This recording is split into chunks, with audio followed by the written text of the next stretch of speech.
Dear students, ਅੱਜ ਆਪਾਂ ਨਵਾਂ ਚੈਪਟਰ ਕਹਾਣੀ ਪੰਜਾਬੀ ਪਾਠ ਪੁਸਤਕ ਦੇ ਆਪਣੇ 3 ਭਾਗ ਸਨ। ਪਹਿਲੀਆਂ ਸੀ ਆਪਣੀ ਕਵਿਤਾਵਾਂ, ਦੂਜਾ ਸੀ ਨਿਬੰਧ, ਤੀਜਾ ਹੈ ਕਹਾਣੀਆਂ।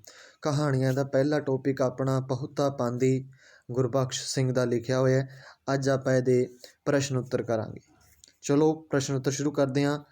ਪਹਿਲਾ ਪ੍ਰਸ਼ਨ ਹੈ, ਗੱਡੀ ਵਿੱਚ ਚੜ੍ਹੇ ਭਾਰੇ ਸੱਜਣ ਨੂੰ ਸੀਟ ਕਿਵੇਂ ਮਿਲੀ? ਪਹਿਲਾ ਪਾਠ ਕਹਾਣੀ ਦਾ ਬਹੁਤਾ ਪਾਂਦੀ। ਗੱਡੀ ਵਿੱਚ ਚੜ੍ਹੇ ਭਾਰੇ ਸੱਜਣ ਨੂੰ ਸੀਟ ਕਿਵੇਂ ਮਿਲੀ? ਜਦੋਂ ਭਾਰੇ ਸਰੀਰ ਵਾਲਾ ਸੱਜਣ ਗੱਡੀ ਵਿੱਚ ਚੜ੍ਹਿਆ ਤਾਂ ਸਵਾਰੀਆਂ ਉਸ ਵੱਲ ਵੇਖ ਕੇ ਹੱਸਣ ਲੱਗ ਪਈਆਂ। ਗੱਡੀ ਵਿੱਚ ਬਹੁਤ ਜ਼ਿਆਦਾ ਭੀੜ ਸੀ, ਪਰ ਫਿਰ ਵੀ ਮੇਜਰ ਸਾਹਿਬ ਨੇ ਉਸ ਨੂੰ ਕਿਵੇਂ ਨਾ ਕਿਵੇਂ ਸਵਾਰੀ ਤੱਕ ਪਹੁੰਚਾ ਦਿੱਤਾ, ਜਿਸ ਨੇ ਕੁਝ ਦੂਰ ਜਾ ਕੇ ਅਗਲੇ ਸਟੇਸ਼ਨ 'ਤੇ ਜਾ ਕੇ ਉਤਰ ਜਾਣਾ ਸੀ। ਜਦੋਂ ਉਹ ਸਵਾਰੀ ਉਤਰਦੀ ਹੈ ਤਾਂ ਉਹ ਭਾਰੇ ਸਰੀਰ ਵਾਲਾ ਸੱਜਣ ਉੱਥੇ ਆਰਾਮ ਨਾਲ ਬੈਠ ਗਿਆ ਅਤੇ ਮੇਜਰ ਸਾਹਿਬ ਦਾ ਧੰਨਵਾਦ ਕਰਦਿਆਂ ਉਸਨੇ ਦੂਰੋਂ ਹੀ ਮੇਜਰ ਸਾਹਿਬ ਨੂੰ ਹੱਥ ਜੋੜੇ। ਦੂਜਾ ਪ੍ਰਸ਼ਨ ਹੈ ਜੀ, ਮੇਜਰ ਸਾਹਿਬ ਰੇਲ ਗੱਡੀ ਦੇ ਡੱਬੇ ਦਾ ਕੇਂਦਰ ਬਿੰਦੂ ਕਿਵੇਂ ਬਣੇ? ਮੇਜਰ ਸਾਹਿਬ ਬਹੁਤ ਹੀ ਹਸਮੁਖ ਸੁਭਾਅ ਦੇ ਮਾਲਕ ਸਨ। ਗੱਡੀ ਦੇ ਜਿਸ ਡੱਬੇ ਵਿੱਚ ਚੜ੍ਹੇ ਸਨ, ਸਾਰੀਆਂ ਸਵਾਰੀਆਂ ਨਾਲ ਉਹ ਬਹੁਤ ਰਚ ਮਿਚ ਗਏ ਸਨ। ਉਹਨਾਂ ਨੇ ਸਵਾਰੀਆਂ ਦੀ ਸਹੂਲਤ ਲਈ ਪੈਖਾਨਾ ਵੀ ਸਾਫ਼ ਕਰਵਾਇਆ ਅਤੇ ਇਸ ਦੇ ਨਾਲ ਹੀ ਇੱਕ ਭਾਰੇ ਸੱਜਣ ਨੂੰ ਸੀਟ ਦਵਾਈ ਅਤੇ ਆਪਣੇ ਡੱਬੇ ਵਿਚਲੀਆਂ ਸਵਾਰੀਆਂ ਨੂੰ ਸ਼ਿਕੰਜਵੀ ਵੀ ਪਿਆਈ ਅਤੇ ਨਾਲ ਹੀ ਉਹਨਾਂ ਤੋਂ ਪੈਸੇ ਵੀ ਨਹੀਂ ਲਿੱਤੇ, ਉਹਨਾਂ ਨੇ ਪੈਸੇ ਵੀ ਆਪ ਹੀ ਦਿੱਤੇ ਸਨ। ਇਹਨਾਂ ਸਾਰੀਆਂ ਗੱਲਾਂ ਕਰਕੇ ਮੇਜਰ ਸਾਹਿਬ ਡੱਬੇ ਦਾ ਕੇਂਦਰ ਬਿੰਦੂ ਬਣ ਗਏ। ਸ਼ਿਕੰਜਵੀ ਵਾਲਾ ਪੈਸਿਆਂ ਦੀ ਚਿੰਤਾ ਕਿਉਂ ਕਰ ਰਿਹਾ ਸੀ? ਜਦੋਂ ਇੱਕ ਸਟੇਸ਼ਨ 'ਤੇ ਗੱਡੀ ਰੁਕੀ ਤਾਂ ਸ਼ਿਕੰਜਵੀ ਵੇਚਣ ਵਾਲਾ ਆਇਆ। ਗਰਮੀ ਕਾਰਨ ਸਾਰਿਆਂ ਦੇ ਬੁੱਲ੍ਹ ਸੁੱਕ ਰਹੇ ਸਨ, ਇਸ ਲਈ ਸਵਾਰੀਆਂ ਨੇ ਸ਼ਿਕੰਜਵੀ ਪੀਤੀ। ਡੱਬੇ ਵਿੱਚ ਸ਼ਿਕੰਜਵੀ ਦੇ ਪੂਰੇ 19 ਗਿਲਾਸ ਆਏ ਸਨ। ਉੱਧਰੋਂ ਗੱਡੀ ਵੀ ਤੁਰਨ ਵਾਲੀ ਸੀ। ਸ਼ਿਕੰਜਵੀ ਵਾਲੇ ਨੇ ਸਵਾਰੀਆਂ ਤੋਂ ਸ਼ਿਕੰਜਵੀ ਦੇ ਪੈਸੇ ਦੀ ਚਿੰਤਾ ਕਰ ਰਿਹਾ ਸੀ, ਕਿਉਂਕਿ ਸ਼ਿਕੰਜਵੀ ਵਾਲੇ ਨੇ ਸਵਾਰੀਆਂ ਤੋਂ ਪੈਸੇ ਕਿਵੇਂ ਲਏਗਾ, 19 ਗਿਲਾਸ ਚਲੇ ਗਏ। ਇਸ ਕਰ ਮੇਜਰ ਸਾਹਿਬ ਪੇ ਮਰਿਆਂ ਦਾ ਡੱਬਾ ਕਿਉਂ ਕਹਿੰਦੇ ਹੈ? ਮੇਜਰ ਸਾਹਿਬ ਪੇ ਮਰਿਆਂ ਦਾ ਡੱਬਾ ਇਸ ਲਈ ਕਹਿੰਦੇ ਹੈ ਕਿਉਂਕਿ ਉਸ ਡੱਬੇ ਵਿੱਚ ਕੋਈ ਕਿਸੇ ਨਾਲ ਗੱਲਬਾਤ ਨਹੀਂ ਸੀ ਕਰ ਰਿਹਾ। ਕੋਈ ਅਖਬਾਰ ਪੜ੍ਹ ਰਿਹਾ ਸੀ, ਕੋਈ ਕਿਤਾਬ, ਕੋਈ ਸਿਗਰਟ ਪੀਂਦਾ ਸੀ। ਇਸ ਤਰ੍ਹਾਂ ਲੱਗ ਰਿਹਾ ਸੀ ਕਿ ਉਹਨਾਂ ਕੋਲ ਕਿਸੇ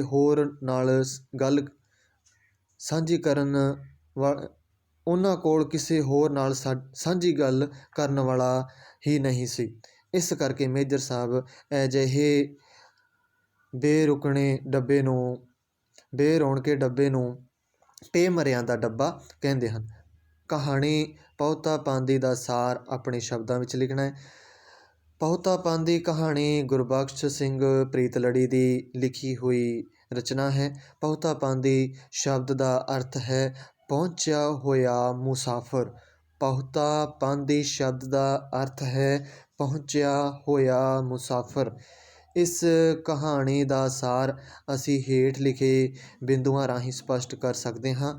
ਖਚਾ ਖਚ ਭਰਿਆ ਡੱਬਾ। ਅੰਮ੍ਰਿਤਸਰੋਂ ਲੁਧਿਆਣੇ ਵੱਲ ਗੱਡੀ ਜਾ ਰਹੀ ਸੀ।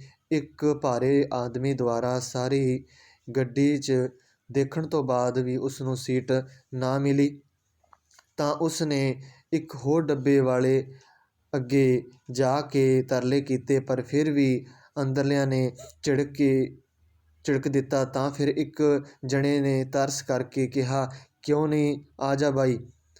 ਤਾਂ ਉਹ ਆਦਮੀ ਉਸ ਕੋਲ ਪੁੱਜਾ। ਇਹ ਆਦਮੀ ਮਿਲਟਰੀ ਦੇ ਮੇਜਰ ਸਾਹਿਬ ਸਨ।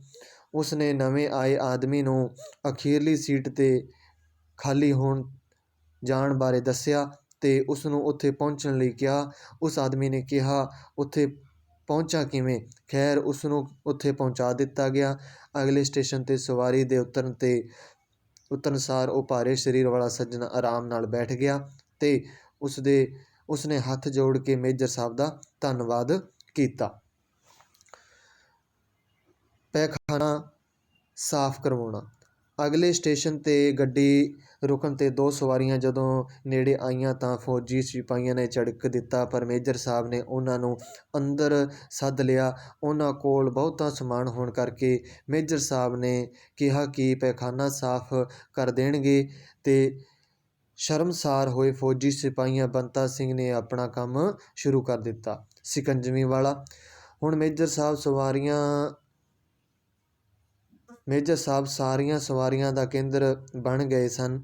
ਅਗਲੇ ਸਟੇਸ਼ਨ 'ਤੇ ਇੱਕ ਸਿਕੰਜਵੀ ਵਾਲਾ ਠੰਡੀ ਤੇ ਮਿੱਠੀ ਸਿਕੰਜਵੀ ਆਨੇ ਦਾ ਗਿਲਾਸ ਦੇਣ ਦਾ ਹੋਕਾ ਦੇ ਰਿਹਾ ਸੀ ਤਾਂ ਗਰਮੀ ਕਾਰਨ ਸਾਰੀਆਂ ਸਵਾਰੀਆਂ ਨੂੰ ਮੇਜਰ ਸਾਹਿਬ ਨੇ ਸਿਕੰਜਵੀ ਪਿਆਈ। ਗੱਡੀ ਚੱਲਣ ਵਾਲੀ ਸੀ ਕਿ ਇਸ ਕਰਕੇ ਮੇਜਰ ਸਾਹਿਬ ਨੇ ਹੀ ਸਵਾ ਰੁਪਈਆ ਦੇ ਦਿੱਤਾ ਸਿਕੰਜਵੀ ਵਾਲੇ ਨੂੰ। ਜਦੋਂ ਲੋਕਾਂ ਨੇ ਮੇਜਰ ਸਾਹਿਬ ਨੂੰ ਪੈਸੇ ਦੇਣ ਦੀ ਲੱਗੇ ਤਾਂ ਉਹਨਾਂ ਨੇ ਕਿਸੇ ਤੋਂ ਕੁਝ ਨਾ ਲਿਆ।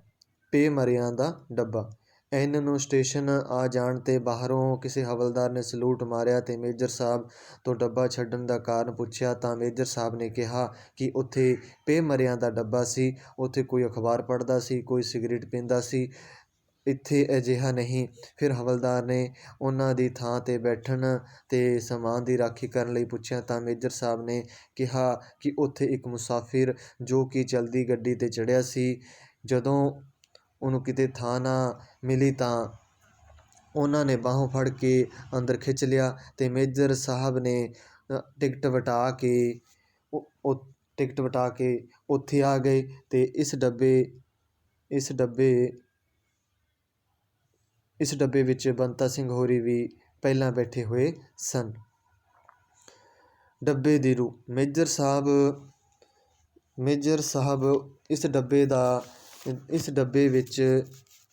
ਦੀ ਇਸ ਡੱਬੇ ਵਿੱਚ ਇੱਜ਼ਤ ਬਹੁਤ ਵੱਧ ਗਈ ਸੀ। ਕੋਈ ਉਹਨਾਂ ਦਾ ਪਤਾ ਪੁੱਛਣ ਲੱਗਦਾ ਹੈ ਤਾਂ ਪਹਿਲਾਂ ਤਾਂ ਉਹਨਾਂ ਨੇ ਸਮਾਨ ਇਕੱਠਾ ਕਰਨ ਤੋਂ ਬਾਅਦ ਪਤਾ ਦੱਸਣ ਬਾਰੇ ਕਿਹਾ, ਪਰ ਸਟੇਸ਼ਨ ਆਉਣ 'ਤੇ ਇਹ ਕਹਿ ਕੇ ਉਤਰ ਗਏ ਕਿ ਕੁਝ ਸਮਾਨ ਪੇਮਰਿਆਂ ਦੇ ਡੱਬੇ ਵਿੱਚੋਂ ਵੀ ਚੁੱਕਣਾ ਹੈ। ਫਿਰ ਮੌਕਾ ਮਿਲਣ 'ਤੇ ਪੂਰਾ ਪਤਾ ਲਿਖਵਾ ਕੇ ਜਾਣਗੇ। ਮੇਜਰ ਸਾਹਿਬ ਦੇ ਡੱਬੇ 'ਚੋਂ ਨਿਕਲਣ ਨਾਲ ਡੱਬੇ